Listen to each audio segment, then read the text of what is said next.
გამარჯობა, ეთერშია ქრონიკა 17-ზე გამოშვებაში ნახავთ. წამება და არაადამიანური მოპყრობა საგამოძიებო კომისიამ კიდევ ერთი მძიმე ისტორია მოისმინა. მთავრობის ადმინისტრაციაში ეფექტიანობის დეპარტამენტი შეიქმნება.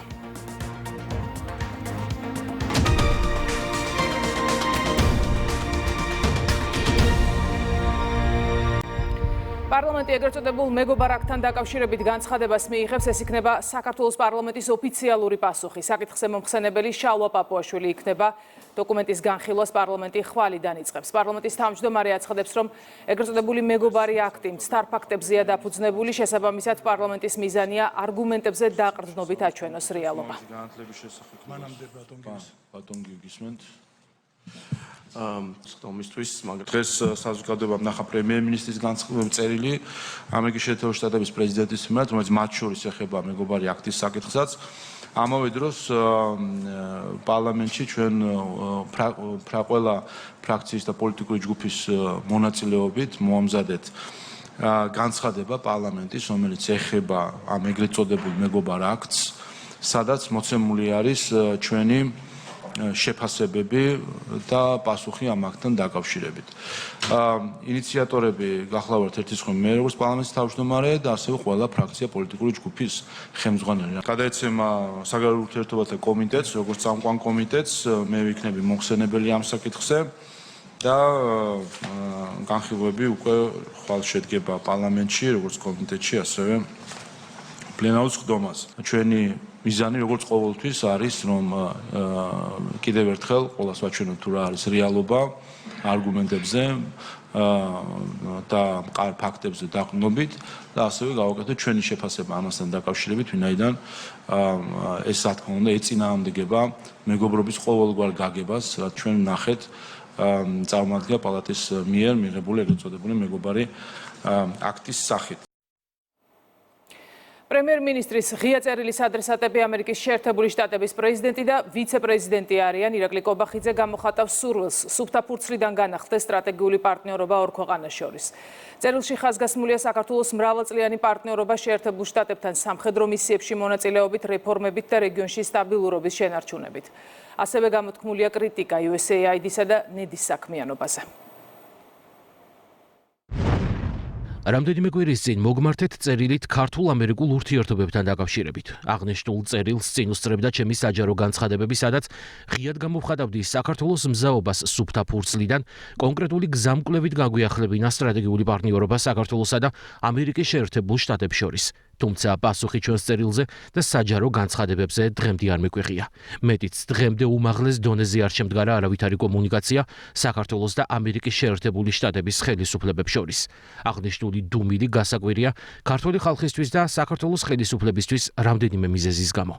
პირველ რიგში უკვე მრავალი წელია საქართველო არის ამერიკის შეერთებული შტატების ყველაზე საიმედო პარტნიორი ჩვენს ურთულეს რეგიონში, რომელსაც ამერიკის შეერთებული შტატებისთვის სტრატეგიული მნიშვნელობა აქვს.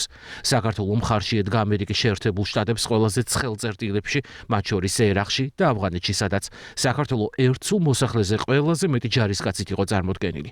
მხოლოდ ამ ორ მისიაში მონაწილეობით ჩვენმა პატარა ქვეყანამ ამერიკის შეერთებულ შტატებს 2.5 მილიარდი დოლარი დაუზოგა, რაც ამერიკის შეერთებული შტატების ბიუჯეტიდან საქართველოსთვის გაწეულ რეალურ დახმარებას მრავალჯერ აღემატება. რეალურ დახმარებაში არ ვთვლით თანხებს, რომელიც ამერიკის შეერთებული შტატების ბიუჯეტიდან ექს-პრეზიდენტ მიხეილ სააკაშვილის რეჟიმის გადასარჩენად გამოიყო 2008-11 წლებში. მას შემდეგ, რაც სააკაშვილმა Deep State-ის დავალებით რუსეთთან ომი დაიწყო, რეალურ დახმარებაში ასევე არ ვთვლით თანხებს, რომელიც ამერიკის საელჩოს, USAID-ის, ნედის, სოროსის ფონდის და სხვა არხებით საქართველოში რადიკალიზმისა და სიძულვილის გასაღვივებლად, რევოლუციების მოსაწყობად, საქართველოს მართლმადიდებელი ეკლესიის იმიჯის შესალახად, რელიგიური ექსტრემიზმის დასახალისებლად, სახელმწიფო ინსტიტუტების დასასუსტებლად, გენდერული და LGBT პროპაგანდის საწარმოებლად და სხვა მსგავსი მიზნებით გამოიყოფოდა. იმ გარემოების გათვალისწინებით, რომ საქართველო მრავალი წლის მანძილზე ამერიკის შეერთებული შტატებისთვის ნამდვილ სტრატეგიულ პარტნიორად რჩებოდა და ამგვარი სტრატეგიული პარტნიორობის აღდგენის მზაობას დღესაც გამოხატავს ახალი ადმინისტრაციის დუმილი, როგორც საქართველოს ხელისუფლებისთვის, ისე ქართველი ხალხისთვის გასაკვირია. საერთაშორისო რეიტინგების თანახმად საქართველო არის ლიდერი რეგიონში დემოკრატიის, სამართლის უზენაესობის, ადამიანის უფლებების, მედიის თავისუფლების, სასამართლოს დამოუკიდებლობის, სახელმწიფო ინსტიტუტების სიძლიერის, კორუფციის სიმცირისა და სხვა კრიტერიუმების მიხედვით. საქართველოს ლიდერობას ადასტურებენ ისეთი ინსტიტუტებიც, რომელთა მიმართ თქვენს ადმინისტრაციას განსაკუთრებული ნდობა აქვს. ამ ყველაფრის გათვალისწინებით და იმ ფონზე, რომ თქვენ არაერთ თუნდაც ღიად არადემოკრატიულ და ავტორიტარულ სახელმწიფოსთანაც აწარმოებთ აქტიურ დიალოგს და კომუნიკაციას, საქართველოსთან დაკავშირებით თქვენს დუმილს ჩვენთვის ლოგიკური ახსნა არ აქვს. რაც განსაკუთრებით მნიშვნელოვანია, თუ დავაკვირდებით ჩვენი ხელისუფლებისა და თქვენი ადმინისტრაციის საჯარო რიტორიკას, თვალშისაცემია სრული ღირებულებითი და იდეოლოგიური თანხwebdriver ჩვენს ხედვებს შორის. ჩვენ ღიად ვსაუბრობდით Deep State-ის, USAID-ის, NED-ის და სხვა შესაბამისი სუბიექტების დანაშაულებრივ საქმიანობაზე რამდენიმე წლით ადრე, ვიდრე თქვენ იდენტურ განცხადებებს გააკეთებდით. ჩვენ გვაქვს სრულიად იდენტური შეფასებები უკრაინის ომთან, გენდერულ და LGBT პროპაგანდასთან და მრავალ სხვა საკითხთან დაკავშირებით. ამგვარი ღირებულებითი და იდეოლოგიური თანხwebdriver-ის ფონზე ქართული ხალხის პირვანდელი მოლოდინი იყო, რომ საქართველო იქნებოდა ერთ-ერთი პირველი, რომლის მიმართაც თქვენი ადმინისტრაცია განსაკუთრებულ ინტერესს გამოხატავდა. ამგვარი ინტერესი თქვენ გამოხატეთ რუმინეთისა და გერმანიის მიმართ, სადაც ევროპული ბიუროკრატიის მხარდაჭერით არადემოკრატიული აქტები განხორციელდა. თუმცა ქართული ხალხის და ჩვენთა გასაკვირად საქართველოსთან მიმართებით ამგვარი ყურადღება თქვენ დღემდე არ გამოგიჩენიათ. მედიც კვლავაც ზალაშია სრულიად გაუგებარი სანქციები საქართველოს ვიცე-პრემიერის და ხელისუფლების სხვა წარმომადგენლების მიმართ, რომლებმაც ბაიდენის ადმინისტრაციის მიერ დაგეგმილი და USAID-ის ხაზით დაფინანსებული რევოლუციის მცდელობა და ძალადობა ეფექტურად აღკვეთეს. გარდა ამისა, რამდენიმე დღის წინ ამერიკის კონგრესმა მიიღო აბსურდული კანონი, ეგრეთ წოდებული მეგობარი აქტი, რომელიც არის მტრულად გამშვალული ქართველი ხალხის და მის მიერ არჩეული ხელისუფლების მიმართ. სიტყვა მეგობარის მნიშვნელობიდან გამომდინარე, ეს კანონი გვახსენებს ჯორჯ ორუელის მოდელს, რომლის მიხედვითაც ომი არის მშვიდობა მტერიკი მეგობარი. სხვადასხვა პარლამენტისგან აბსურდული აქტების მიღებას ჩვენ ბოლო პერიოდში მიჩვეული ვართ და ამგვარად მეგობარ აქტზე საერთოდ არ გავამახვილებდით ყურადღებას, რომ არა ის გარემოება, რომ ამ აქტს არაერთი სუბიექტი თქვენს ადმინისტრაციას მიაწერს. ამ აღქმას ამყარებს ის გარემოებაც, რომ თქვენს ადმინისტრაციას მეგობარ აქტზე არავითარი კრიტიკული განცხადება არ გაუვრცელებია.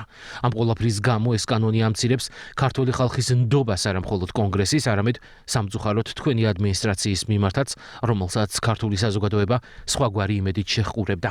ბოლოდროინდელი მოვლენები ქართულ საზოგადოებაში აჩენს განცდას, რომ განცხადებები Deep State-ის დამარცხების შესახებ მხოლოდ ამ უკანასკნელის რებრენდინგის მცდელობაა და სხვა არაფერი.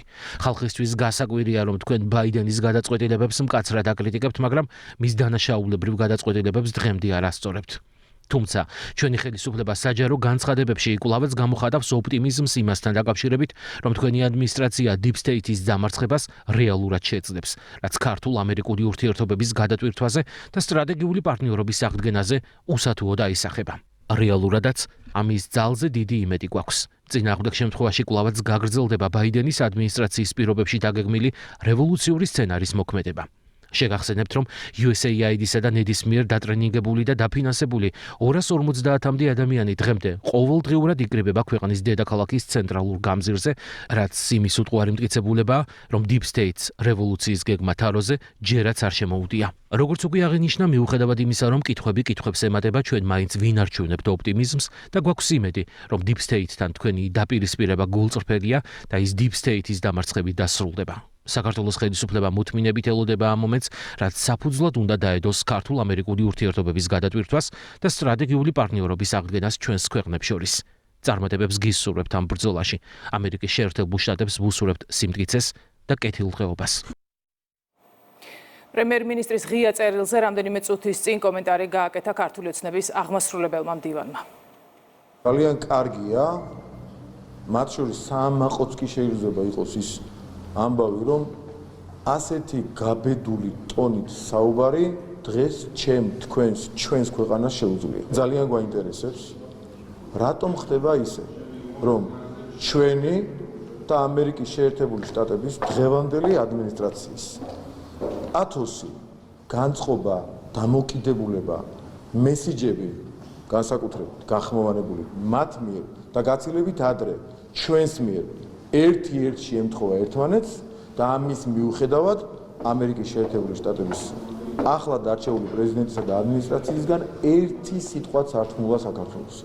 ეს უნდა განმარტოს იმ ქვეყანამ, იმ ქვეყნის ხელმძღვანელებმა, ლიდერებმა, რომლებსაც ჯერ კიდევ ძალაში აქვთ დატოვებული ბაიდენის დანაშაულებრივი გადაწყვეტილებები, მისი ადმინისტრაციის დანაშაულებრივი დამოუკიდებლობის შედეგად მიღებული გადაწყვეტილებები საქართველოს და მისი არჩეული ხელისუფლების წარმომადგენლების მიმართ. თბილისში 70,000 გულშემატკივარზე გათვლილი სტადიონის მშენებლობისთვის შერჩეულ ტერიტორიაზე გადაწყვეტილება მიღებულია და ინფორმაცია საზოგადოებას უახლოეს მომავალში მიეწოდება საკითხზე ახალი სტადიონის მშენებლობის ხელშესაწყობად შექმნილმა კომისიამ იმსჯელა. სხდომა პრემიერ-მინისტრის ხელმძღვანელობით გაიმართა. ახალი სტადიონი საქართველოს უმაღლესი რანგის საფეხბურთო და სარაგბო ტურნირების მასპინძლობის შესაძლებლობას მისცემს და სპორტის აღნიშნულ სახეობებში დამატებით ინვესტიციებს მოიზიდავს. გარდა სპორტული ღონისძიებების მასპინძლობისა, სტადიონის ბაზაზე შეიქმნება მაღალი რანგის საკონცერტო ინფრასტრუქტურა და საკონვენციო ცენტრი, რაც ქვეყნის ტურისტულ მიმზიდველობას გასცრდის. როგორც მთავრობის მეთაურმა აღნიშნა, სტადიონის მულტიფუნქციურობა მთელი წლის განმავლობაში სივრცის მაქსიმალურ დატვირთვას უზრუნველყოფს. ახალი მულტიფუნქციური სტადიონის კონცეფცია UEFA-ს ექსპერტებთან ერთად მუშავდება.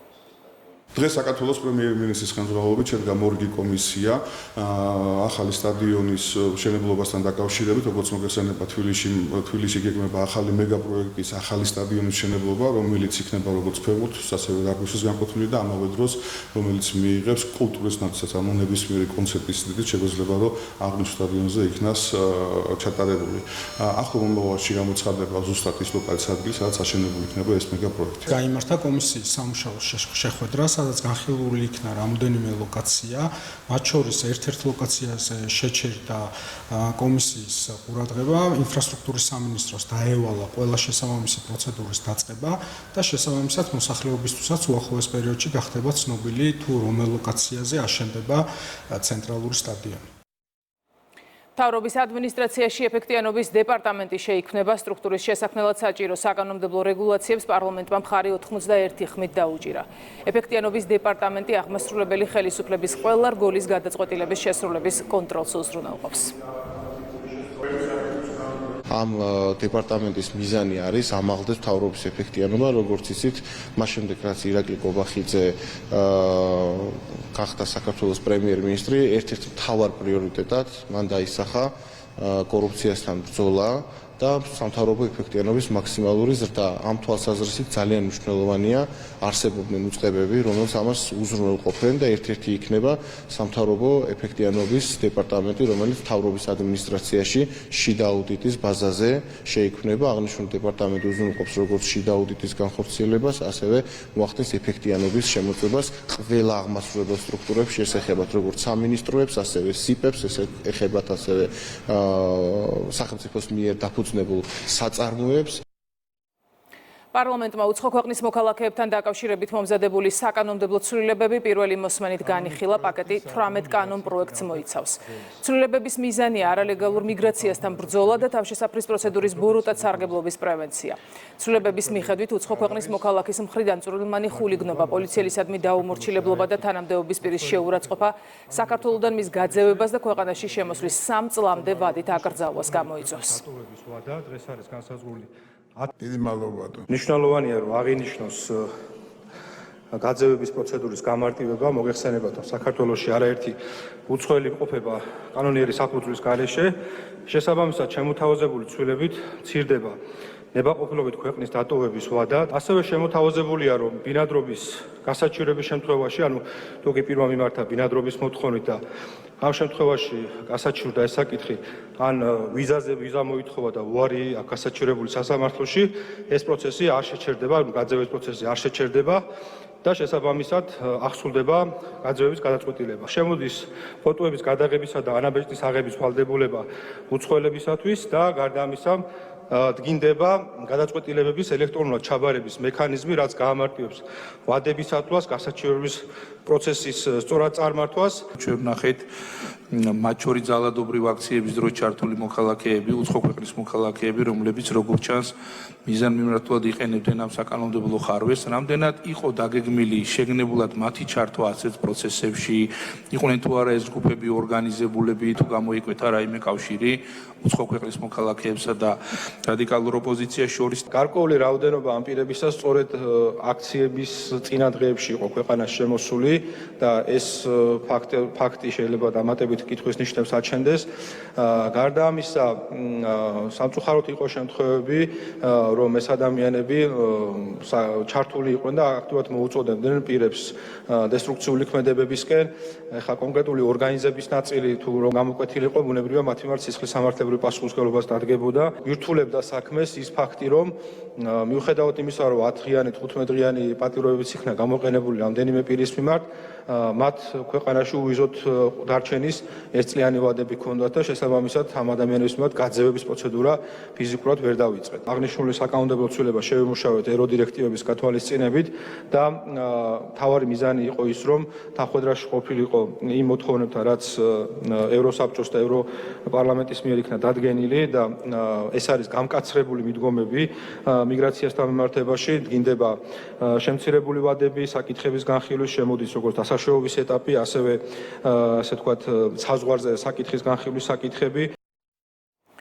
საკანონმდებლო ორგანომ უმაღლესი განათლების შესახებ კანონში შესატანი ცვლილებების განხილვა დაიწყო. ცვლილებების თანახმად ბაკალავრიატის საფეხურზე ქართული ენის სწავლება სავალდებულო ხდება. ქართული ენის სავალდებულო სწავლება ნაციონალურმა მოძრაობამ გააუქმა.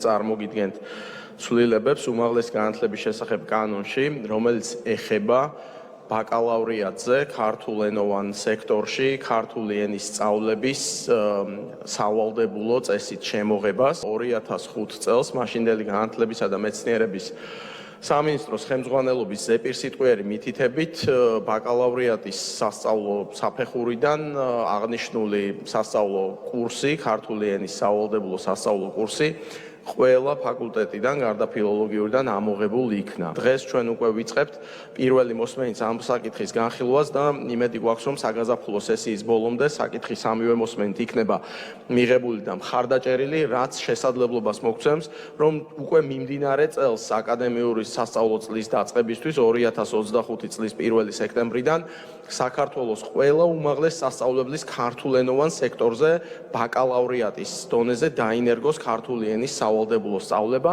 და საქართველოს განათლების მეცნიერებისა და ახალგაზრდობის სამინისტროს ექნება 2 თვეზე მეტი პერიოდი იმისთვის, რომ შესაბამისი რეგულაციები შეიმუშაოს აღნიშნული საკითხის დასაბრუნებლად, ხოლო შემდგომში ამ რეგულაციებიდან გამომდინარე, ამ გავლის წესიდან გამომდინარე უმაღლესმა სასწავლებლებმა უკვე მიიღონ შესაბამისი ზომები იმისთვის, რომ ეს საკითხი აღსრულებაში იქნეს მოყვანილი.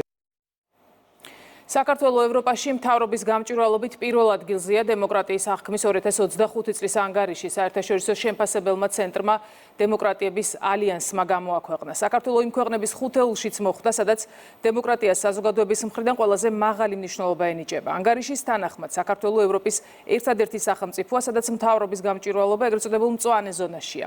დემოკრატიის აღქმის ინდექსით საქართველოს უსწრებს ევროკავშირისა და ნატოს წევრ 10-ზე მეტ სახელმწიფოს. დემოკრატიის აღქმის ინდექსით დაბალი შეფასება აქვს უკრაინას, საფრანგეთსა და სერბეთს. რაც შეეხება საგარეო შემოტევების საფრთხეს, აქ საქართველოს მსოფლიოს სამეულშია და უკრაინის შემდეგ მეორე ადგილზეა. საქართველოს საზოგადოება კი ევროპის მასშტაბით ყველაზე მეტად გამოხატავს მზაობას დაიცვა საკუთარი სუვერენიტეტი და დამოუკიდებლობა. ჩვენი სამშობლოს ნებისმიერი მიმართულებით გაძლიერება მათ შორის ავტომატურად ემსახურება მისი სუვერენიტეტის და დამოუკიდებლობის ხარისხის განმტკიცებას და გაძლიერებას. მათ შორის, როდესაც მთავრობის გამჭვირვალობის ინდექსით ჩვენ პირველ ადგილზე ვართ, ჩვენ შეგვიძლია ვივარაუდოთ, რომ ჩვენი დასახული მიზანი და ძალიან აქტუალურია ეს საკითხი ჩვენთვის ყველასთვის, რომ კორუფციის ინდექსი, ანუ კორუფციასთან ბრძოლის ინდექსი იყოს ერთ-ერთი ყველაზე წარმატებული მსოფლიოში არის მიღწევად. მე პირადად ჩვენი გუნდი ბიზინა ივანიშვილის, ირაკლი კობახიძის ხელმძღვანელობით გულწრფელად ყველაფერს გავაკეთებთ იმისათვის, რომ კორუფცია ამ ქვეყნის განვითარების შემაფარხებელი ფაქტორი არ იყოს და ამას შემთხვევით არ ვსაუბრობ. ამაზე ბევრ საუბრობთ, მათ შორის კამერების მიღმა და ეს არის ის მიზანი, რომელიც თავის მხრივ ბევრი მიმართულებით გააძლიერებს ჩვენს ქვეყანას. მათ შორის ასევე დამოუკიდებლობის მიმართულებითაც, რაც უფრო მეტად აღმოვხვრეთ კორუფციას ნებისმიერ გოლში, რაც უფრო მეტად შევებრძოლებთ და თავს გადავდებთ ამისათვის, კი ბატონო, გვაქვს გარკვეული წარმატებები და სერიოზული წარმატებები ამართულებით, მაგრამ ჩვენ გვინდა რომ სოფლიოში ვიყოთ პირველ სამეულში კორუფციასთან ბრძოლის ინდექსით. ეს არის კონკრეტულ ფაქტებზე, კონკრეტულ სტატისტიკაზე და კონკრეტულ, ასე ვთქვათ, გამოანგარიშებაზე დაყნობილი, ხო? ნაცვლად იმისა, რომ რაღაცა აღქმების თეორია აქვს შექმნილი ძირითადად ევრობიუროკრატებს, ანუ არაფორმალური მმართველობის გამტარ პირებს, deep state-ის, ასე ვთქვათ, მსახურებს და ეს აღქმების თეორია არის დაფუძნებული მხოლოდ რაღაცა რიტორიკაზე. მაშინ, როდესაც ეს ინდექსები, რომელსაც აქვეყნებს და ეს რეიტინგები, რომელსაც აქვეყნებს კიდევ ერთხელ ხაზგასმით, რომ ყველაზე ავტორიტეტული დასავლური ორგანიზაციები, ეს რეალურ ფაქტებზე არის დაყნობილი და ფაქტებს ასახავს. როდესაც ჩვენ თავის დროზე გამჭვირვალობის კანონს ვაინიცირებდით, სწორედ ამიტომ გქონდა ამისი როგორც ლეგიტიმური, ასევე მორალური უფლება, რომ გვესაუბრა სხვა ორგანიზაციების გამჭვირვალობაზე, რადგან საქართველო პირველი არის მსოფლიოში გამჭვირვალე ბიუჯეტი და მათ შორის ამ კვლევით ახლა ევროპის მასშტაბითაც პირველია. რა თქმა უნდა, ის ფაქტი, რომ დემოკრატიის ხარისხი ყოველ ჯერზე უმჯობესდება და კვლევები საუკეთესო შედეგებს აჩვენებს, ეს კიდევ ერთხელ ადასტურებს იმას, რასაც ჩვენ არაერთხელ ვამბობთ და რასაც ვამტკიცებთ და რატომაც ქართული ხალხი გვაძლევს ხმას.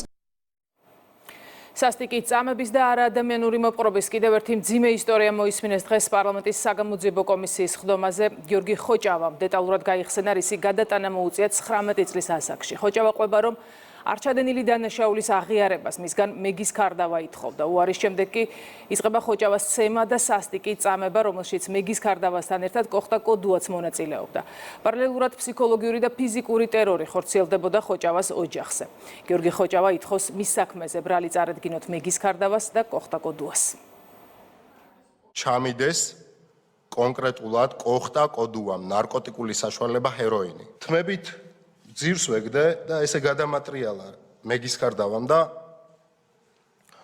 ჩემ სისხლის გუბესთან დამადებია თავი და მითხრა რომ ამელოკა. თვითონ დამადებიეს თავი და ჩემი სისხლის გუბეთი მომისვარეს სახე. მე არ ვიცი, ეხლაც კი ვერ ვაცნობიერებ დაახლოებით რამდენი ხნის განმავლობაში გრძელდებოდა ეს ჩემი წამება. მეგის ქარდავამ და კოხტა კოდუამ დედაჩემს მიაყენეს ფიზიკური შეურაცხყოფა. მაშინ ჩემი ძმა 14 წლის იყო. მამაჩემი და დედაჩემი ამოსაცნობი ოთახის მეორე მხარეს დამიყენეს.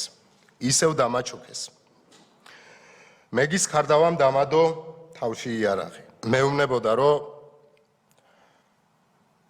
მე შენ ეხა გეისვრი თუ არ მეტყვი სადარი ალიბები და მე დავხოცავ შენ მშობლებსო შემაგდეს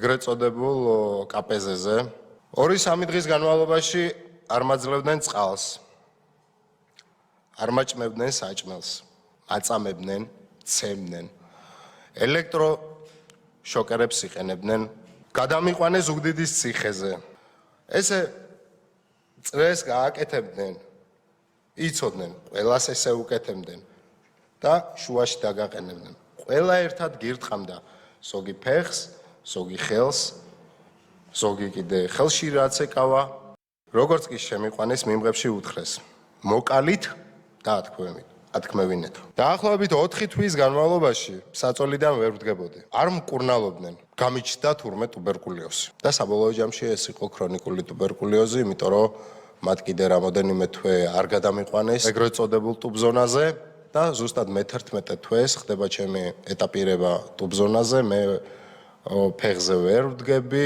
ძალიან ცუდად ვარ ოფლისგან ვიღვრები და მოკლედ გეტყვით რომ ეხლა ვარ 79 კილოგრამი და მაშინ მოვედი 38 კილოგრამამდე თოვლი იყო ქსანში მაშინ დამაგდეს თოვლში მირტყეს და ეს გრძელდებოდა დაახლოებით 15-20 წუთის განმავლობაში შემიყვანეს კარცერში ჩემი ყველა წამება არის გადაღებული. რას ფიქრობთ, თქვენ რატო იღებდნენ გიორგი ამას? ვიღაცა სიამოვნებდა ამით. შეუტანდნენ კაბინეტში და ანახებდნენ. ქართველი კაცის გენოციდი უნდათ. ცოლი მყავდა ორჯერ და სულ ყოველთვის იყო პრობლემა, რომ ყველანაირი ჯანმრთელობა წამართვეს იმისთვის, რომ ბავშვები მიყვარს ძალიან. და რთულია და მტკივნეულია იმის თქმა, მაგრამ ბუნებრივად ჩემი შვილი ვერ მეყოლება.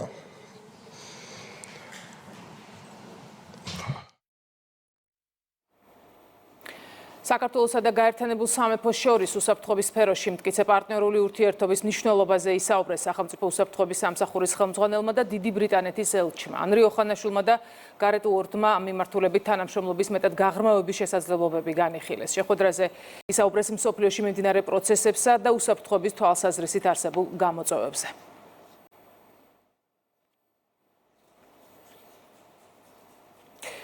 ჭიათურაში მიწისქვეშა სამთო სამუშაოების განახლება მღვიმევის მაღაროდან დაიწყო. მაღაროზე აღდგენა გადამაგრებითი სამუშაოები მიმდინარეობს, რომელსაც მღვიმევის მაღაროს თანამშრომლებით დაკომპლექტებული ჯგუფი ასრულებს.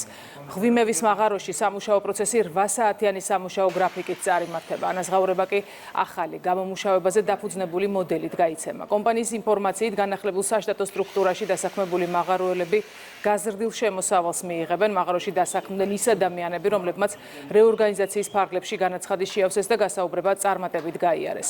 კომპანიის ცნობით მაღაროელებს ჩაერიცხებათ 27 აპრილამდე დარიცხული ხელფასის 60% და სრულად შეუნარჩუნდებათ კოლექტიური ხელშეკრულებით გათვალისწინებული ბენეფიტები. დღეს კვირის პირველი სამუშაო დღეა. პირველ რიგში ვხსნით მღვიმევის მაღაროს და ვიწყებთ აღდგენით სამუშაოს. მაღარო მეტნაკლებად კარგ მდგომარეობაშია. ველით რომ აღდგენითი სამუშაოები 5 დღეზე მეტხანს არ გაგრძელდება. ამის შემდეგ გადავალთ მოპოვების სამუშაოებზე. უახლოეს დღეებში გავხსნით სხვა მაღაროებსაც. დღესვე გავხსენით ავტოსატრანსპორტო საწარმო.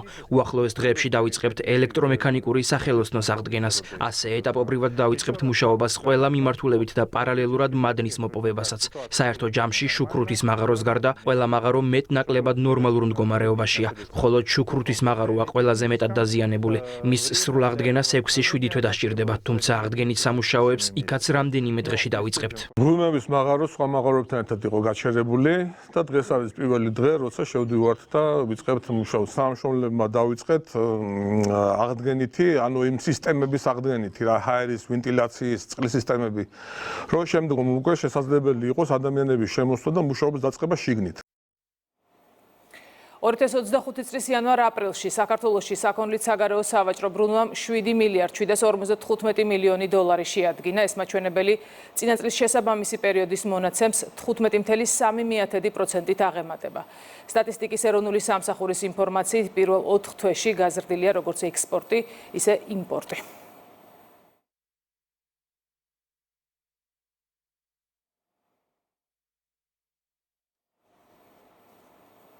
სოფო კილაძე გაეროს ბავშვის უფლებათა კომიტეტის თავმჯდომარედ აირჩიეს. სოფო კილაძე პირველი ქართველია, ვინც გაეროში ამ პოსტს დაიკავებს. დღის წესრიგი ითვალისწინებს გაეროს სხვა ორგანოებთან, სპეციალურ სააგენტოებთან და სხვა კომპეტენტურ ორგანოებთან თანამშრომლობის განხილვას. კომისია განაგრძობს დისკუსიებს თუ როგორ შეიძლება სხვადასხვა რელევანტურ ორგანოებთან თანამშრომლობის გაუმჯობესება, რათა გავაძლიეროთ ბავშვთა უფლებების დაცვა და ხელშეწყობა. კომიტეტი ასევე განაგრძობს დისკუსიებს მისი სამომავლო მუშაობის ორგანიზების თაობაზე, რასაც მოჰყვება სახელმწიფოთა ანგარიშების გათვალისწინება. ახლა კი უცხოეთის ახალი ამბები. კრემლი ჯერ ოფიციალურად არ ასახელებს სტამბოლში 15 მაისს დანიშნულ მოლაპარაკებებზე რუსული დელეგაციის შემადგენლობას. პესკოვმა ჟურნალისტებს განუცხადა, რომ რუსეთის წარმომადგენლობასთან დაკავშირებით ოფიციალურ განმარტებას კრემლი მაშინ გააკეთებს, როდესაც რუსეთის პრეზიდენტი ამას საჭიროდ ჩათვლის. მანამდე რუსულმა მედიამ დაწერა, რომ ვლადიმერ პუტინი სტამბოლში არ ჩავა. ასევე მედიის ინფორმაციით უკრაინასთან მოლაპარაკებებზე რუსულ დელეგაციას საგარეო საქმეთა მინისტრი სერგეი ლავროვი ხელმძღვანელებს.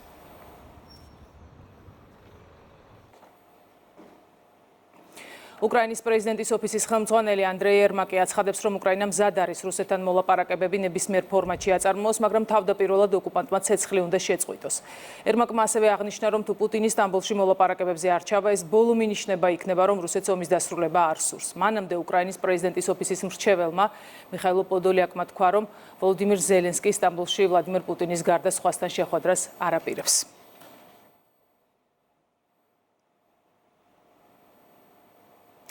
ჩეხეთის საგარეო საქმეთა მინისტრი იან ლიპავსკი აცხადებს, რომ ევროპის მთავარი ამოცანა საკუთარი უსაფრთხოების დაცვაა, ხოლო რაც შეეხება უკრაინაში შესაძლო ცეცხლის შეწყვეტას, მინისტრი ამას დადებითად აფასებს, თუმცა აღნიშნავს, რომ კომპრომისებით მიღწეული ზავი მხოლოდ პაუზა იქნება. მინისტრი ამბობს, რომ ევროპისთვის რუსეთის საფრთხეს წარმოადგენს, თავდასხმის საშიშროება კი უკრაინაში ომის დასრულებით არსად გაქრება. ამიტომ ჩეხეთმა საკუთარი სამხედრო პოტენციალის გაძლიერებაზე უნდა იზრუნოს.